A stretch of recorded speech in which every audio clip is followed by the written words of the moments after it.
guys, welcome to 10X Fitness Training. What I'm going to demonstrate how to do today is a squat machine.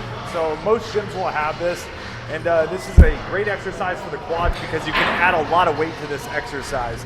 But all we're going to do is we're going to come up on the pad, point the toes out slightly to help the knees and save the knees from injury.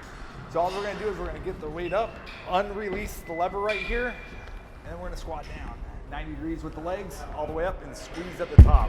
Really working those quads, working the hamstrings. All the way down, all the way up. All the way down, all the way up. Now every gym's gonna be a little bit different. Not all of them have the same type of machine, but this is a squat machine. And like I said, most gyms will have some variation of a squat machine, and they all have levers right here to release the weight. But it's a good, like I said, a good exercise to add a lot of weight and a lot of load onto those quads. So Vicky, let's go ahead and give this a try.